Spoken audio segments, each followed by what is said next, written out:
लक्ष द्या रे.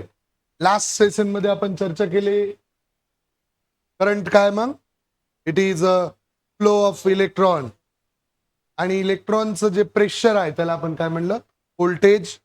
गेल्या वर्षी एक व्होल्टेजचा फॉर्म्युला होता तो समजून घेऊ. पोटेन्शियल डिफरन्स बरोबर हे नोट डाऊन करायचा आहे फॉर्म्युला. हा थोडा बेसिक आहे गेल्या वर्षीचा आहे. Potential difference is equal to work done upon total charge transfer. Potential difference बरोबर काय work done upon total charge transfer. लक्षात ठेवा तीन गोष्टीला सेम युनिट आहे. वर्क, एनर्जी, हीट या तिघांचे युनिट काय जूल. म्हणजे वर्क, एनर्जी आणि हीट तिघही काय असतील सेम. जसं पॉवर इज इक्वल टू एक फॉर्म्युला तयार होणार आहे work upon time. Power is equal to अजून एक फॉर्म्युला आहे energy upon time. Power is equal to अजून एक heat upon time. Work, energy आणि हीट तिघांचे युनिट काय सेम.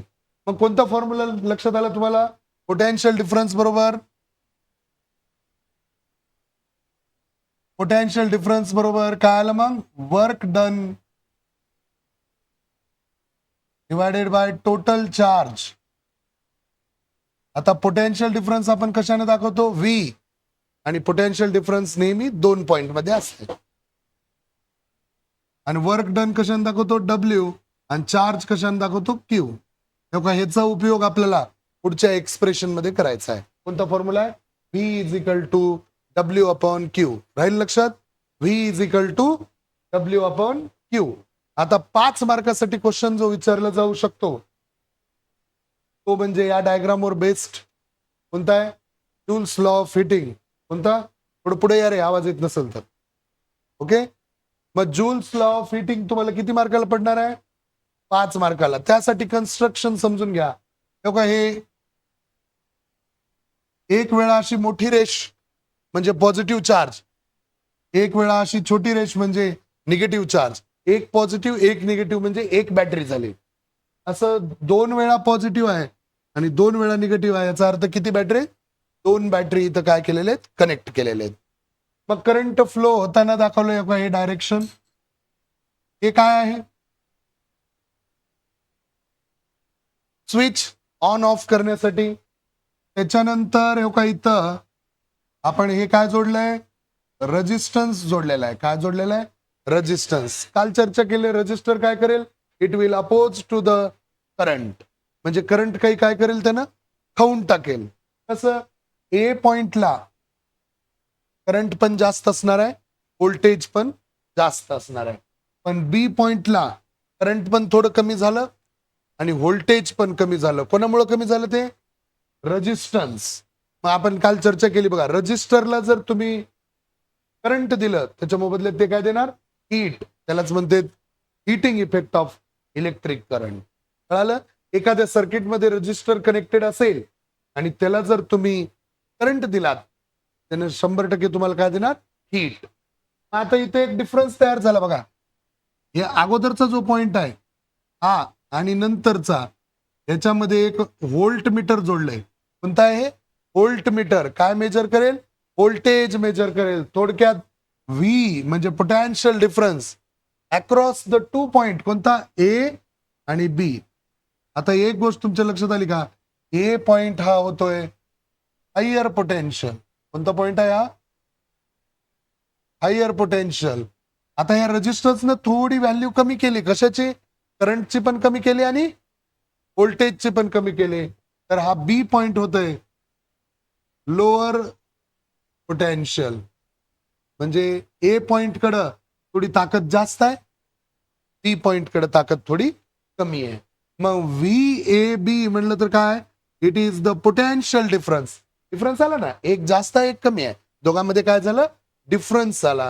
व्ही ए बी म्हणजे काय वाचायचं याला potential difference across point A and B. काय म्हणता येईल potential difference across point A and B. त्याचा फॉर्म्युला काय बघितला आपण डब्ल्यू अपॉन क्यू. मग आता जूल्स लॉ ऑफ हिटिंग माझ्या बरोबर तुम्ही लिहित राहा लगेच काही अडचण नाही. थोडं आपल्या पद्धतीने समजून घेऊ. तर पॉवर इज इक्वल टू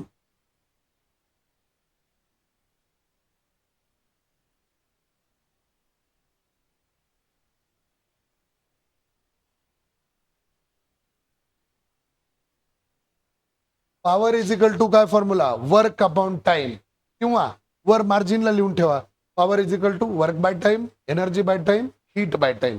3 फॉर्म्युले नोट डाऊन करत राहा.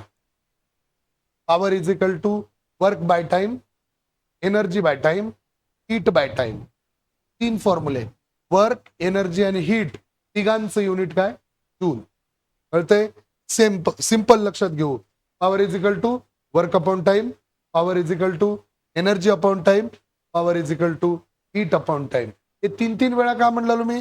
आता लगेच आपल्याला न्यूमेरिकल सॉल्व्ह करायचंय, तिथं कन्फ्यूज होणार आहे आपल्याला.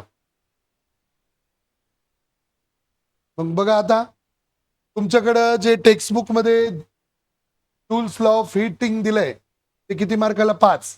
एक्सरसाइज मध्ये काही क्वेश्चन आहे का? एक्सरसाइज मध्ये एकदा चेक करा, तुम्हाला क्वेश्चन विचारलेला आहे का टूल्स लॉ ऑफ हीटिंग वर?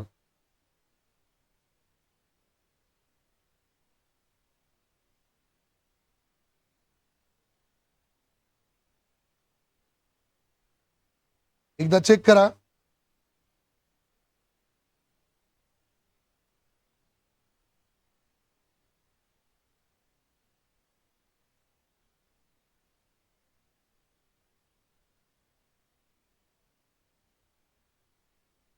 जर नसेल तरी सुद्धा महत्वाचं आहे. ह्याला मी एनर्जी अपॉन टाइम पण लिहू शकतो. आता लक्षात घ्या रे, पोटेन्शियल डिफरन्सचा काय फॉर्म्युला होता? पोटेन्शियल डिफरन्स बरोबर काय आलता आपल्याकडे आता formula? Work upon total charge transferred. मग डब्ल्यू अपॉन काय आलतं? Q. V A B potential difference कसा असते? Across 2 point. V A B बरोबर काय आहे? W upon Q. तर डब्ल्यू बरोबर काय लिहू शकतो मी? V A B into Q. इथं लिहू शकतो मी डब्ल्यूच्या ठिकाणी काय लिहू शकतो? V A B. का मी असं लिहू, T is equal to V A B into Q divided by T. हे कुठून आलं? वर्क बरोबर काय लिहू शकतो मी? का इथं डब्ल्यू बरोबर काय लिहू शकतो मी? V A B into Q. गेल्या वर्षीच्या पोटेन्शियल डिफरन्सच्या फॉर्म्युल्यामधून आलेला आहे. अरे आज टीचर्सलाच माहित नाही कुठून आलंय. तर मी ह्याला एनर्जी अपॉन टाइम सुद्धा लिहू शकतो. आणि कालचा फॉर्म्युला बघा, क्यू बाय टी बरोबर काय लिहू शकतो मी? क्यू बाय टी बरोबर T is equal to V A B into I. कालच चर्चा केलेली, current I is equal to काय असते? Charge passing through a conductor in per unit time. I is equal to काय फॉर्म्युला तयार झाला? Q upon T. मग एक पी इज इक्वल टू काय फॉर्म्युला तयार झाला? Power is equal to voltage into current. अजून एक फॉर्म्युला तयार झाला. जसं आपण म्हणतो बघा, लाईट गेल्यानंतर किंवा लाईट आले पण पॉवर नाही म्हणतो, म्हणजे 2 गोष्टी नाहीत, एक तर व्होल्टेज बी नाही आणि करंट बी नाही. मग करंट आणि व्होल्टेज 2 वेगवेगळं म्हणण्यापेक्षा काय म्हणायचं? पॉवर. पॉवरचा काय फॉर्म्युला तयार झाला? Power is equal to voltage into current. असं आलं? लक्षात आलं? काही अडचण? इझी. याला देऊ इक्वेशन नंबर 1.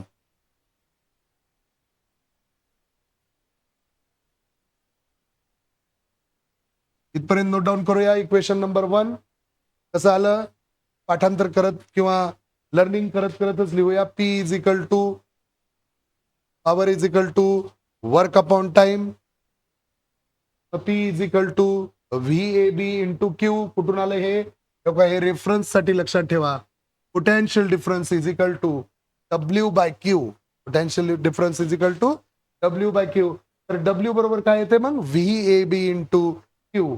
मग डब्ल्यूच्या ठिकाणी काय टाकलं? V A B into Q. तर क्यू बाय टी बरोबर काय असते? आय. आय म्हणजे काय? Electric current. एवढं नोट डाऊन करूया, एकदम easy.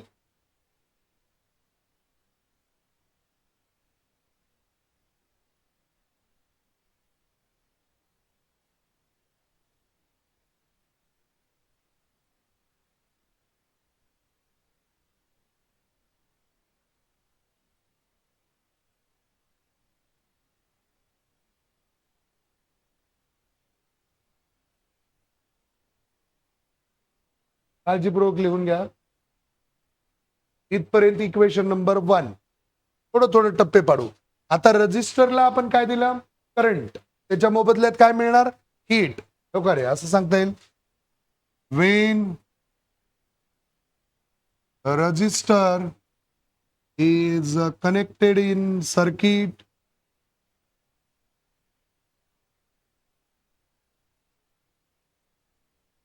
then it produce the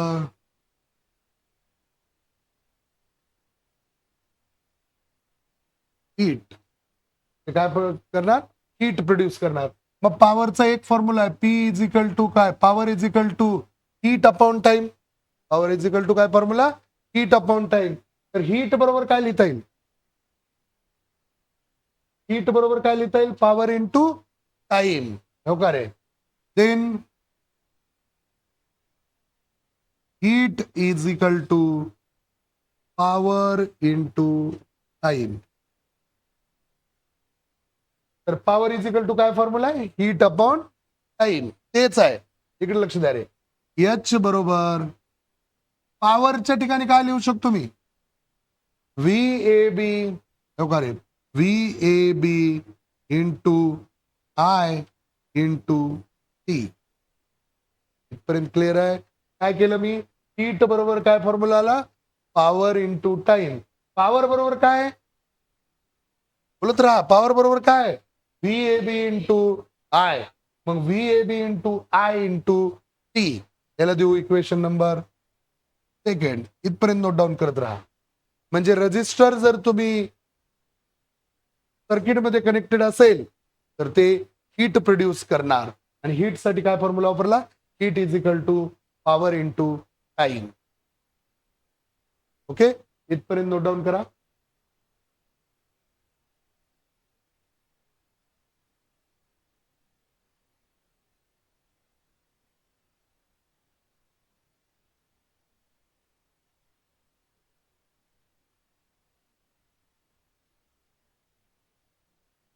आता 2 सेक्शन मध्ये तुम्हाला final Joule's law of heating येणार आहे.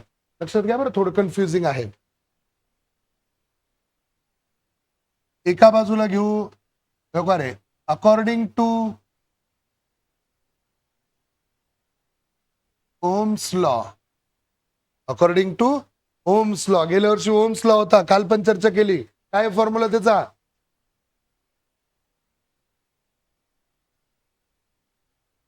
Ohm's law.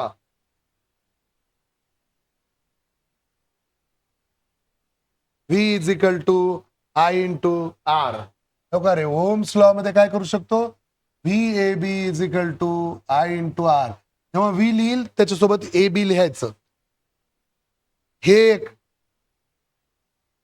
आणि अजून एक आता ह्याच्यावरून आय इज इक्वल टू काय येईल सांगा मला? आय इज इक्वल टू काय येईल याच्यावरून? बोलत राहा. V A B upon R. तर हे दोन्ही व्हॅल्यू व्ही ए बीच्या ठिकाणी काय टाकू शकतो मी? I into R. कुठं टाकायचे? इक्वेशन सेकंड मध्ये. हो का? Put is value in equation second. दोन्ही व्हॅल्यू. बरं, दोन फॉर्म्युले तयार होतील. पहिल्यांदा इक्वेशन सेकंड बघा. एच इज इक्वल टू काय आहे? V A B into I into T. V A बीच्या ठिकाणी मी काय टाकू शकतो? I into R. हो का? एच बरोबर व्ही ए बीच्या ठिकाणी मी टाकलं आय इंटू आर. ऑलरेडी इथं आय आहे, ऑलरेडी इथं काय आहे? टी आहे. फक्त काय आलं? आय आर आलं. कोणाच्या जागी आलं? व्ही ए बीच्या ठिकाणी आलं. मग फॉर्म्युला बघा रे. एच इज इक्वल टू हे आय इंटू आय काय झालं? I square R T. H is equal to काय झालं? I square R T. This is called as a Joule's law of heating. This is called as अ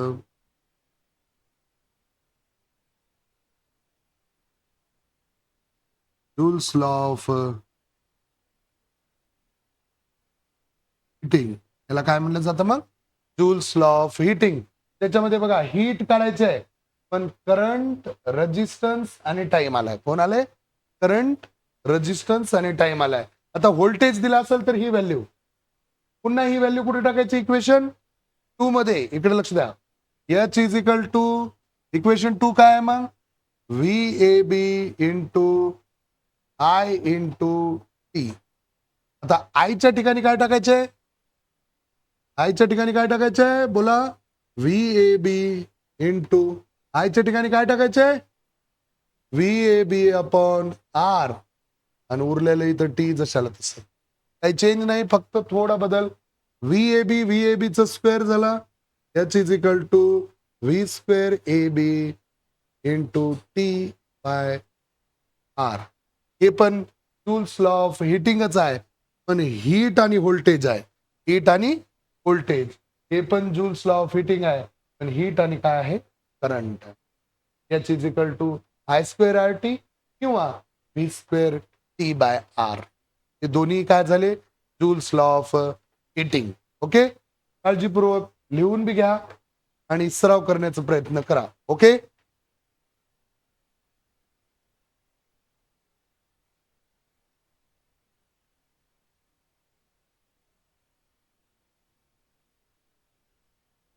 आता बघा रे, 2 मार्काला अजून एक question बोर्डामध्ये पडलेला आहे. What is the unit of power किंवा find out the unit of power. Question कोणता आहे? Find out the unit of power. Note down करत राहू. Find out the unit of power. बघा समजून घ्या. तर पॉवर इज इक्वल टू काय formula? Voltage into current. Power is equal to काय फॉर्म्युला?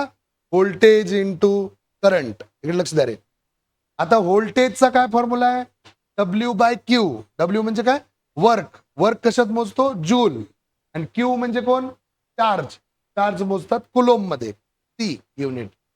मग व्होल्टेज कशामध्ये मोजणार? जूल पर कुलोम. कशामध्ये मोजणार? जूल पर कुलोम. आणि करंटचा काय फॉर्म्युला आहे? Q by T. क्यू म्हणजे काय? चार्ज. टी म्हणजे काय? टाइम. चार्ज मोजणार कुलोम मध्ये, टाइम मोजणार सेकंद मध्ये. कशामध्ये मोजणार? सेकंद मध्ये. तर हे काही कुलोम कुलोम कटलं तर पॉवरचं जे युनिट होतंय काय होतंय? Joule per second. काय होतं युनिट? Joule per second. किंवा ह्याला दुसरं नाव आहे वॅट. कोणतं नाव आहे दुसरं? वॅट. पॉवरचं मग याचा युनिट काय? जूल पर सेकंद म्हणा, किंवा दुसरं नाव काय आहे? वॅट. हे सुद्धा PYQ आहे. पहा हे कसं कसं आलं, कळालं का? व्होल्टेजचा फॉर्म्युला काय? W by Q. डब्ल्यू म्हणजे वर्क मोजतात जूल मध्ये, क्यू म्हणजे चार्ज मोजतात कुलोम मध्ये. हे कसं आलं? I इज इक्वल टू काय formula? Q by T. Q म्हणजे चार्ज. चार्ज कशामध्ये मोजतात? कुलोम मध्ये. आणि टी म्हणजे टाइम. टाइम कशामध्ये मोजतात? सेकंद मध्ये. तर कुलोम कुलोम कॅन्सल झाल्यावर काय उरलंय? Joule per second. आणि जूल पर सेकंदला दुसरं नाव काय? वॅट. मग काय सांगता येईल तुम्हाला? Unit of power is watt.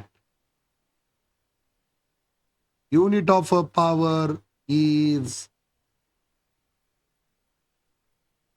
Watt.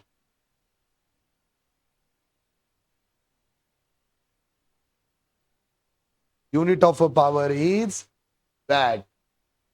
आता गेल्या वर्षी होतं बघा 1 kWh. आठवते का?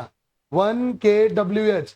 थोडी मोठी पॉवर असेल म्हणजे इंडस्ट्रीमध्ये वगैरे, किंवा लाईट बिल काढायचे आपल्याला, तर ते कशामध्ये कॅल्क्युलेट करतो बघा? 1 kWh. कशामध्ये कॅल्क्युलेट करतो? 1 kWh, किलो वॅट आवर. म्हणजे आपल्या घरी आता समजा हे लाईट आहे, हे आता एक लाईट आहे 50 वॅटची, दुसरी 50, तिसरी 50, म्हणजे टोटल पॉवर इथे किती झाला? 150 वॅट झाला. असं किती व्हायला पाहिजे? 1 किलो वॅट म्हणजे 1000 वॅट. तर तुम्ही किती 1 तास वापरलात तर त्या टायमिंगला एनर्जी किती होते? 1 kWh. आणि 1 kWh असते 1 युनिट. 1 युनिट म्हणजे किती? 1000 वॅट पॉवर तुम्ही किती वेळ वापरायला पाहिजे? 1 तास. किंवा 500 वॅट तुम्ही किती वेळ वापरायला पाहिजे? 2 तास. किंवा 100 वॅट 10 तास. किंवा 10 वॅटचा एखादा बल्ब आहे, तो 100 तास वापरला पाहिजे. तेव्हा काय होणार आहे? ही 1 युनिट पडणार आहे. आणि गेल्या वर्षी हे कन्वर्जन सुद्धा होतं. 1 kWh इज इक्वल टू काय असतं मग? 3.6 into 10 to the power 6 joule. हे फिलिंग द ब्लँक्स मध्ये कन्फर्मच आहे. कोणतं अंडरलाईन करून ठेवा. 1 kWh is equal to 3.6 into 10⁻6 joule.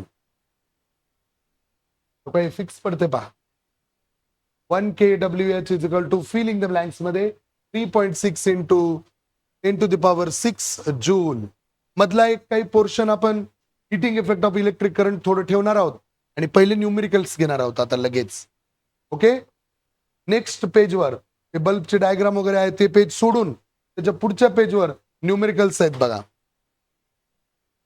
Next पेजवर न्यूमेरिकल्स आहेत. ते पहिल्यांदा न्यूमेरिकल्स नंबर 1 लिहून घेऊ. कोणतं? 6 मीटर लॉंग वायर असं काहीतरी न्यूमेरिकल आहे बघा. ते न्यूमेरिकल लिहून घेऊ आणि ते सोडवण्याचा प्रयत्न करू. पेज नंबर किती आहे ते? हा, पेज नंबर 50 वर सॉल्ड एक्झाम्पल नंबर 1. पहिल्यांदा ते सॉल्ड एक्झाम्पल घेऊ, मग एक्सरसाइज मधले सगळे न्यूमेरिकल्स घेऊनच थेरी चालू करणार आहोत आपण. हे फॉर्म्युले लक्षात ठेवा आणि फॉर्म्युलेच्या मदतीनं आपल्याला न्यूमेरिकल्स आता सोडवायचं आहे. न्यूमेरिकल्स मध्ये तुम्हाला न्यूमेरिकल्स लिहून न गेले तर चालतंय, त्याच्यामधून फक्त गिव्हन दॅट लिहिण्याचा प्रयत्न करूया. काय दिले? Question number 1 given that. Question number 1 given that काय दिलंय आणि काय फाइंड आउट करायचं आहे हेच लिहायचं आहे. कोणता आहे न्यूमेरिकल्स?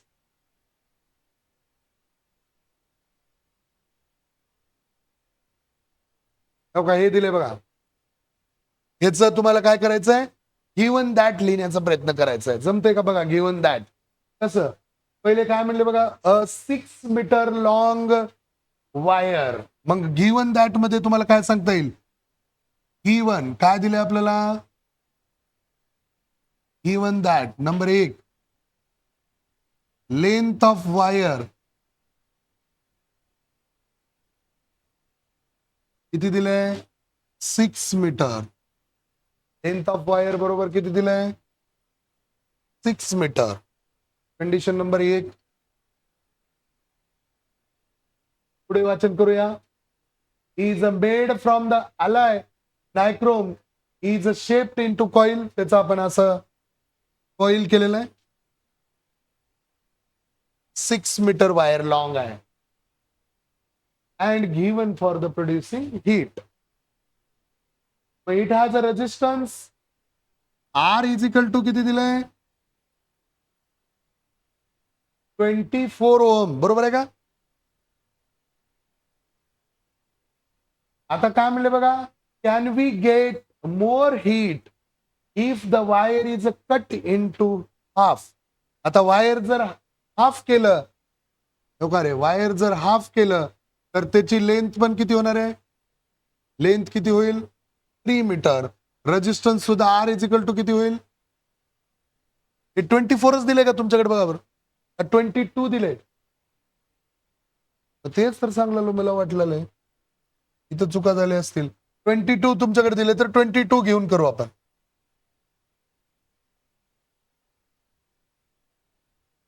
ठीक आहे,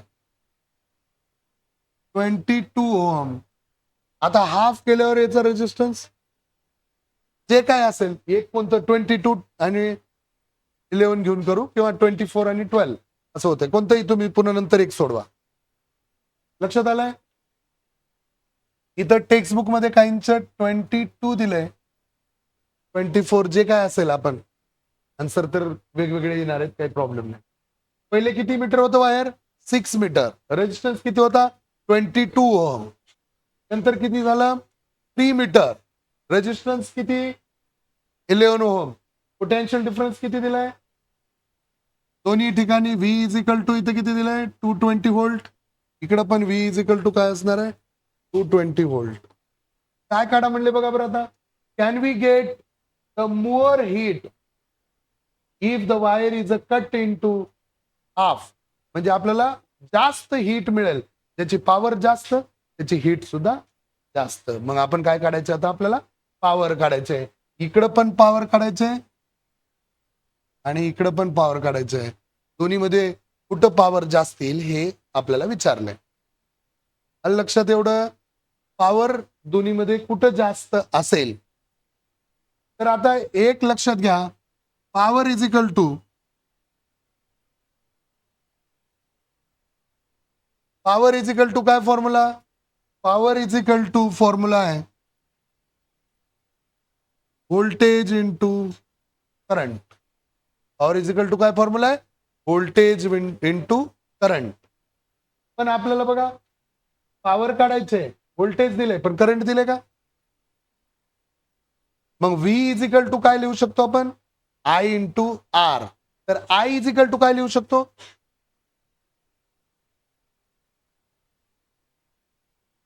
V इज इक्वल टू काय लिहू शकतो? I into R. ह्याच्यावरून I इज इक्वल टू काय होईल? V by R. तर हे काय ह्याच्यामध्ये मी टाकला असं T is equal to V into आयच्या ठिकाणी काय टाकू शकतो? V by R. तर पॉवरचा एक फॉर्म्युला तयार झाला, कोणता? V square by R. T is equal to काय फॉर्म्युला तयार झाला? V square by R. हे कशासाठी केलं? कारण आपल्याकडे करंट दिलेलं नाही. मग डायरेक्ट हा फॉर्म्युला पाठ करू, P is equal to V square by R. इकडे पण कोणता फॉर्म्युला टाकू? P is equal to V square by R. चला व्हॅल्यू टाका, आन्सर काढा. V स्क्वेअर, V किती आहे? 220 इंटू 220 बरोबर. V स्क्वेअर म्हणजे 220 इंटू 220. आर किती दिले? 22. किती आलं मग हे? सोडवण्याचा प्रयत्न करू. किती आलं? हो का, 22 एक 22, 22 10 म्हणजे 10चाच भाग बसला. तर हे किती आलं? 221020 म्हणजे 2200 वॅट. हे कधीची पॉवर आहे? जेव्हा वायरची लेंथ किती आहे? 6 मीटर आहे तेव्हा. आता वायरची लेंथ हाफ केली म्हणजे किती मीटर झाली? 3 मीटर. रेजिस्टन्स पण हाफ झाला. यावेळेस काय येते बघूया. V स्क्वेअर म्हणजे 220 इंटू 220 डिवायडेड बाय आर ची किंमत किती? 11. 11 दोन्ही 22 म्हणजे इथं वर 20 इंटू 220 आहे. हे 2 झिरो आहेत. 22 इंटू 2 केल्यावर किती येते? 44 म्हणजे किती आलं? हे 4400 वॅट. आता कुठली पॉवर जास्त आहे? इथं किती आहे? 2200. इथं किती आहे? 4400. म्हणजे इथं पॉवर जास्त आहे. जर मी काय केलं, त्याची लेंथ कमी केली तर पॉवर काय होते? वाढते. बघा एवढं मोठं राहतंय ते कॉईल सिगडीमध्ये लावतात ते, त्याला गोल गोल गोल गोल फिरून एवढ्या जागेत बसतात. म्हणजे जेवढी लेंथ कमी करू आणि कॉईल करू तेवढं काय होणार? हीट जास्त मिळणार. लक्षात आलं का? 6 मीटरचं आपण 3 मीटर केलं, ऑलमोस्ट पॉवर कसं झाली? डबलच झाली. आलं का लक्षात? म्हणून आता आपण कॉईल मध्ये असं असं असं तार वापरत नाहीत. सरळ काय केलेलं आहे, हे एवढ्या मोठ्या तारेला एवढ्या छोट्या जागेत असं कॉईल करून बसवलेलं असतं. असं बघितलं असेल तुम्ही सिगडीमध्ये का? असं असं असं असं म्हणजे लेंथ फार कमी केलेली असते. कशासाठी लेंथ फार कमी? पॉवर जास्त मिळावं. पॉवर म्हणजे हीट जास्त मिळावं, हे टार्गेट आहे. बघ ओके, काही अडचण? असंच दुसरे तिसरं मला वाटतं किती न्यूमेरिकल्स आहेत बघा बरं? 4. हे टोटल 4 न्यूमेरिकल्स आणि एक्सरसाइज मधले. असं आपल्याला एक दिवस अजून न्यूमेरिकल्स वरच द्यायचा आहे. ओके, सध्या मात्र इथं आपण थांबू.